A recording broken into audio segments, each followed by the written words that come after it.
Thank you for joining me. This is Katie Whitledge, your host of the Beyond the Technique podcast.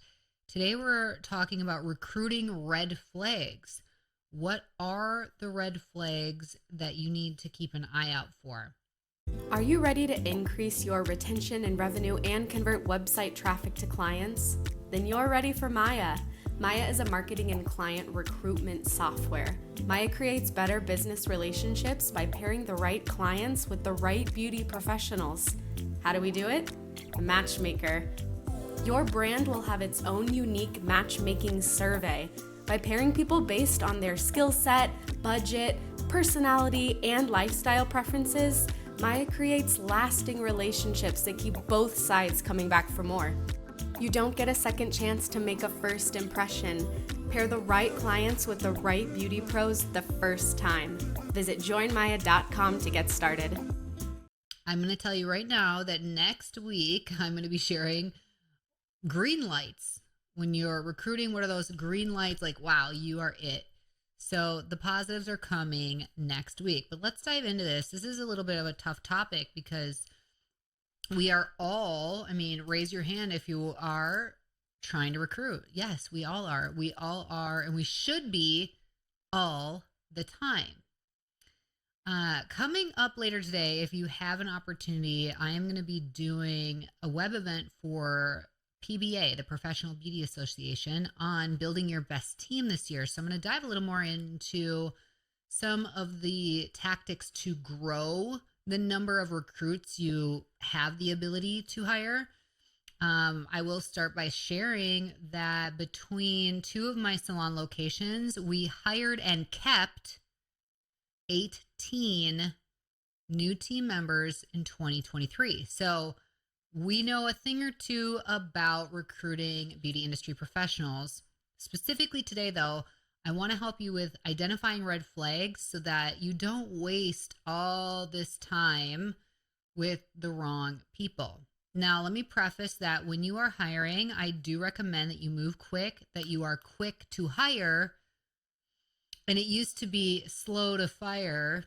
No, you need to be quick to hire and also quick to fire. You need to identify if this person really isn't a good fit. I think one of the things that we get a little stuck in as emotive, loving beauty industry professionals is that we want to see the good in everybody and we think people will change. You know, people can change, but the reality is people don't change very easily. And change has to come with their own level of acknowledgement and their willingness to do so. So the reason I say be quick to hire is it's a very competitive time where you need to be on top of your opportunities or you're going to miss out. But also quick to fire because if you keep that wrong person on the team, they become a slow seeping poison throughout your culture.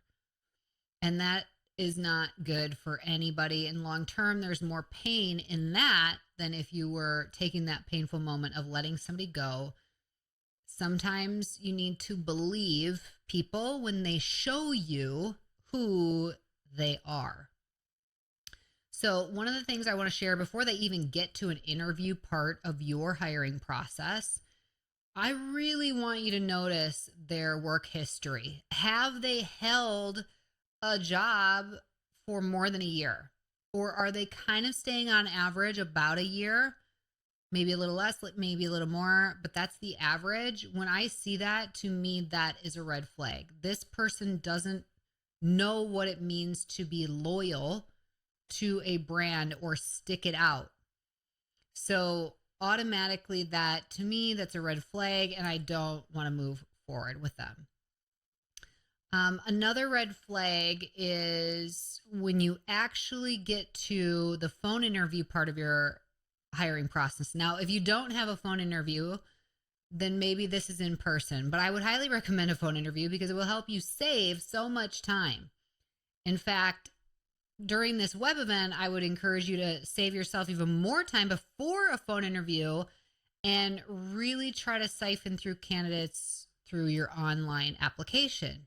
If you don't really have an online application, and not just like apply and it's like your resume, all the things you put on your resume. I'm talking like asking questions as part of your online application that dives a little bit deeper into who people really are. You can tell a lot about the way people answer some of those questions. I think it would be helpful for you to hear what some of those questions are. So let me share some of that with you. So first off, this is not going to be even let me say it this way. I don't want you to become desperate because you don't have a big pool to pull from. So we're not even going to get into the marketing side of hiring, but I want you to imagine that you have all the ability in the world to choose the very best people. You want to choose A players, not C and D players. So there's so much that needs to be done on the front end before you get to a point where you're like, because otherwise this happens. We get a little desperate. Let's take a risk. Let's try this person. And we either rise to the standards we have or we fall to what we're willing to tolerate. And when you lower the bar to what you're willing to tolerate, that becomes the new standard. So don't let that happen to you. So some of the questions that you want to find out when you are in a phone interview, or if you can build this into your online platform, is, tell me why you believe that you would be a good fit with our brand. And let me back up. What do you know about our brand? Some people are just throwing spaghetti against the wall and they aren't actually that interested in your brand. They just happen to be interested in finding a job and they're going to say whatever. I think it's funny when we ask the question, what do you know about our salon? And they really just put something vague like, oh, I love that you prioritize customer service and a great experience, or something that's so general that you kind of know in your heart that they don't know much about your business and that they just, kind of maybe looked at the homepage of your website. But we want to know, what do they know about our salon and why do they think they'll be a good fit for us? We also want to know about in their past history, how would they rate themselves? So if they formerly worked at another salon or at another, maybe they worked at a retail company within the beauty industry, who knows?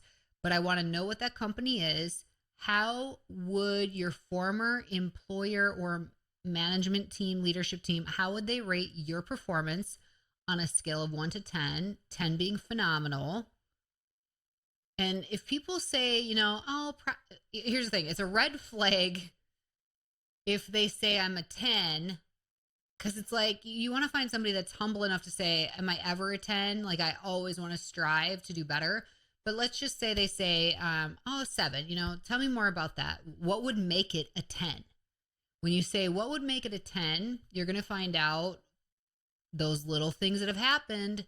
Maybe they say, well, there was a little conflict with my manager. We didn't see eye to eye on this certain situation. And ooh, tell me more about that. And, you're coming at it from a genuine, interested perspective. When you do that, candidates will open up to you and you will really get to know them. Now, it's not to say, oh, I knew it. You aren't a good fit. See, glad I found this out. You don't want to be a detective that's searching for why people are wrong. You want to be a little bit of a detective so you can search for people that are right. When you dive more into it, it should reveal like, wow, amazing insight, amazing response. This is exactly the way I feel this should be handled.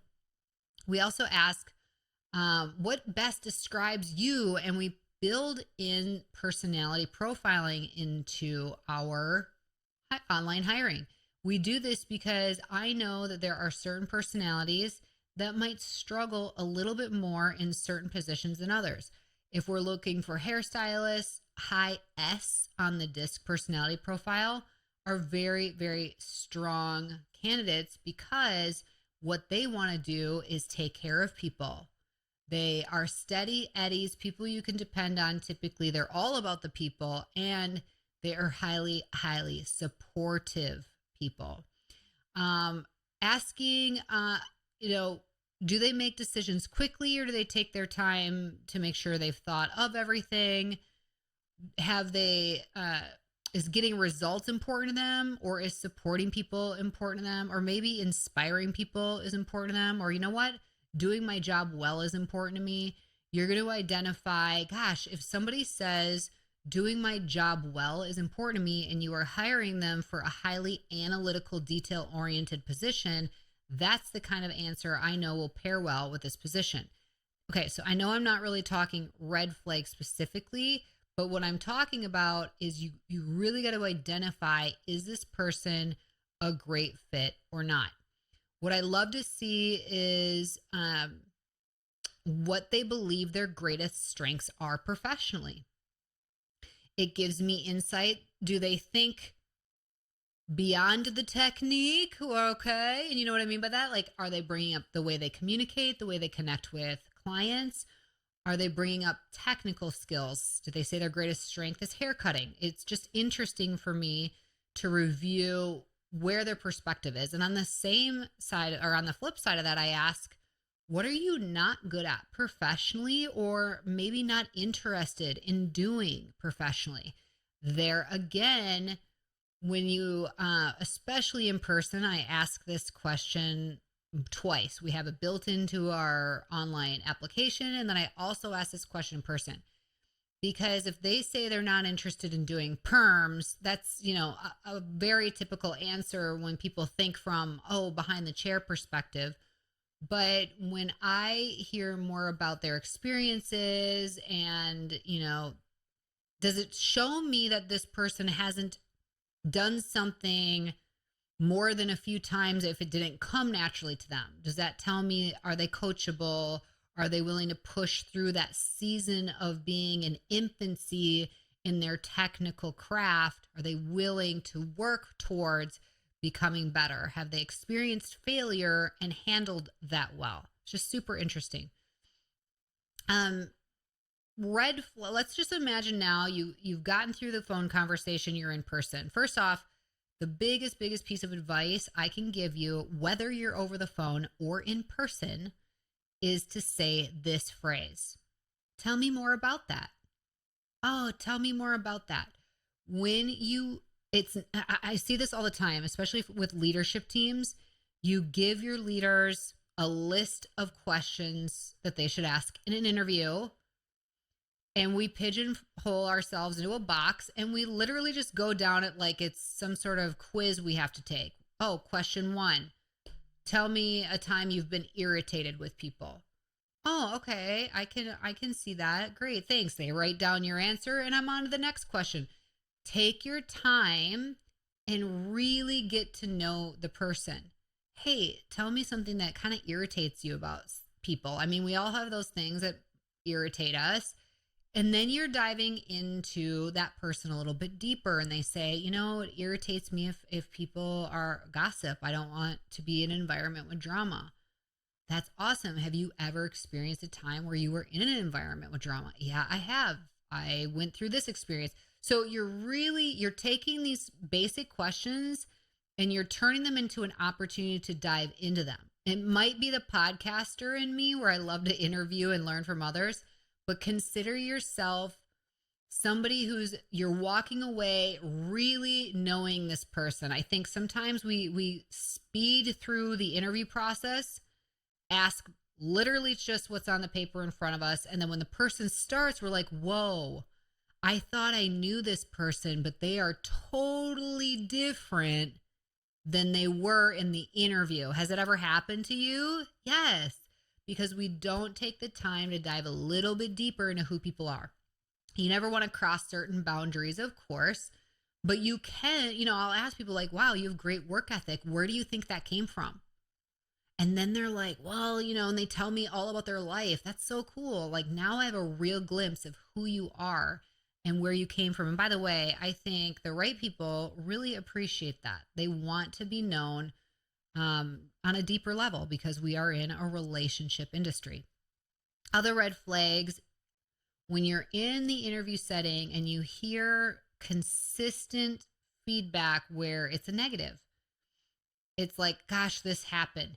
This happened. I remember an interview where at the end of it, I was like, this person thinks their life is terrible. They've gotten the short end of the stick. And in almost every situation, somehow, some way, they were the victim. I am not, that is a red flag. I am not messing with this. This is not our people. Their outlook is not in line with the way we view things, which is that we are actually very, very blessed. And you either find the positives tied to what you are grateful for. Gratitude leads to a positive, leads to a positive mindset.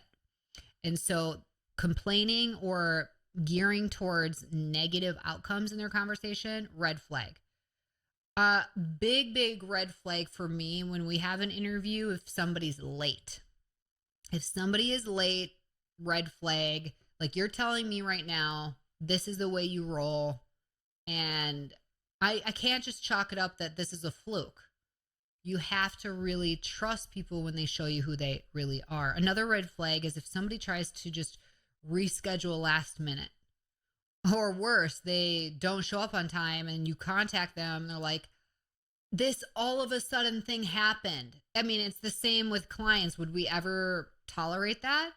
Would we be open to having a guest come back if they kind of flaked out on us? Probably not. They're again, it depends. Are you desperate to have a client? You're going to bend over backwards for C and D clients?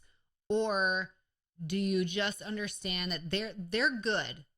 They are great people. They're just not a great fit here. They're just not a great fit for us. But you're all good. I'm okay. You're okay. But it's not okay here. So if they are last minute asking to reschedule, we need to move on from that. You may or may not like this, but a red flag to me is appearance. If you look dirty, if you're a little stanky, no. And we kind of, I shouldn't say kind of, we don't have an official dress code. Rather, we have an appearance standard. And I can't take credit for this. I learned this from my friend, Lauren Cairns, who wrote Culture Fox. I had her on the podcast years ago. She's one of the co-founders of Fox and Jane Salons. I love her. I love her book. And reading this part about her culture where they got rid of dress code and changed it to an appearance standard, we did the same. And it's really about showing up as the best version of yourself. If somebody is not showing up as the best version of themselves during the interview, that's a red flag. That's a moment they should be trying to show up, turn out, all the things to have this amazing opportunity. It doesn't mean that they need to be wearing all black, super fancy. No. But it's like their style and the best version of you. And you can tell if somebody put the effort in, but that's a red flag if they don't. What else is a red flag? Gosh, we could make a whole list, couldn't we? It's what you hear them say. It is what's behind what they say. Look at their nonverbal cues. Body language is huge. Are they confident, or is there something a little bit off? I think we're also, we're just so quick to try to see the good in people that sometimes we don't play the devil's advocate with ourselves and our teams, and really ask ourselves, if you have that little feeling in your gut, like I remember meeting a candidate, I just met them. And within seconds, I knew it was a no. Isn't that crazy? And you know what? I didn't do anything about it. I kept my mouth shut because there were a couple people on our leadership team that were excited about this candidate. Well, lo and behold, this candidate thought they were awesome. They wanted to be behind the chair right away. They really did not want to participate in our education and training. They were not engaged, showed zero interest and passion. And when we try to talk about that, they thought nothing was wrong. Oh, I'm doing all the things right. No, And we finally decided this person's not a good fit. We parted ways with them quickly, and it was not well received. But you know what? Backtrack to the moment that I met this candidate and knew in my gut that nope, not a fit. Trust that. The red flag is what your body is signaling to you. Your intuition is one of your greatest assets. I would, when I think about red flags and it's somebody who's behind the chair, some of you might be looking at their social media. If their work is good enough, I would actually say, let's not be too harsh or judgmental on that. If they have the right attitude and they are coachable and they have a true desire to learn and grow, then your environment is going to make a shift for them in their technical outcome. So sometimes people are judging and saying, ooh, red flag, look at what they're doing on their social. That's actually an area I don't look at. I am looking for character and culture. And what are the red flags that somebody doesn't have great character? Listen to what's behind their answers. Dig a little bit deeper into the questions that you have for them. And also culture fit. There are really great people that have applied that I just knew, and so did our leadership team in this instance, that even though this person is amazing, they weren't the right culture fit. I mean, and we wanted them so bad. I mean, they had all this experience. They were ready to be behind the chair without much training or onboarding, but we just knew they weren't the right fit for the whole team. Like that wouldn't be a good puzzle piece to add into our beautiful puzzle. It wasn't anything against them. You just kind of know in your gut on that. Here's another red flag. When somebody is wanting to maybe have it their way, have you ever had somebody who, here's our commission structure, here's our path to 6 figures, here's the way we do things, and already they're asking for, hey, are you open to this? Can I get higher commission? Can I start at this place? Oh, you don't offer this specialty type of service. Like, are you willing to offer this? When you have somebody new who's not willing to adopt to your brand standards and business model and kind of earn the right, because I totally appreciate if somebody's been a part of your team and they come to you and say, hey, I really think it'd be awesome if we would consider adding this service category to our menu.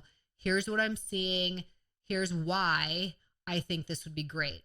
Gosh, you've been here. I respect you. I know how you work. I know you want this to better our team and not just yourself, but you look at this beyond just your own personal ambitions. Like, I'm going to pay attention to you. When you have somebody who's never even started with you or barely started, who are already asking for more, different, my friends, that's a red flag. Not a good fit. So as we begin this year together, and you are really trying to hone in on building your very best team, please look for the red flags. Do not, hire quickly, but take your time in the interview. When you actually have their attention, find out as much. I mean, consider it like dating. How much can you find out about this person on the first date to know, could I go meet your parents and be really excited about it?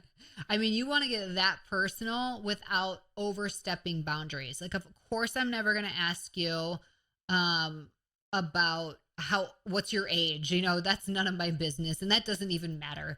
There's certain boundaries, of course, that we don't cross. But I could very well ask you, hey, what do you enjoy doing in your free time? What do you have any hobbies? And that's going to, let's say somebody's like, oh, I love to read. It's like, oh, cool. I love to read. What do you enjoy reading? That's totally okay. I want to know, like, that shines to culture, mindset, alignment with the team. and reading, that could lead to somewhere crazier, could lead to somewhere like, oh, that's super cool, something new. But it really is about getting to know the candidate as well as possible. Once you do, and they are a green light, good fit, you want to be really quick to move on bringing them into your team and getting them going. We're going to get into that next week where we talk about green lights. But trust your gut. If you see the signs and the red flags, trust yourself. Do not move forward. I promise you that it is more painful to bring somebody on and, quite frankly, to invest financially in having them on the team. You're investing in their onboarding, their training, their education. There's so many things that you're putting that investment in that you just want to make sure that you are trusting your intuition, that you didn't ignore any red flags, and you're doing your due diligence on your interview. It's all about protecting your culture and growing the team with the very best people for your brand. So until next week, everybody, have an awesome rest of your day. I hope to see you at today's web event if you've heard about this in time. If not, reach out to me and we can talk more about building your best team. Go to joinmaya.com for education and events, and we'll continue the conversation. Otherwise, stay strong, and I'll see you next week.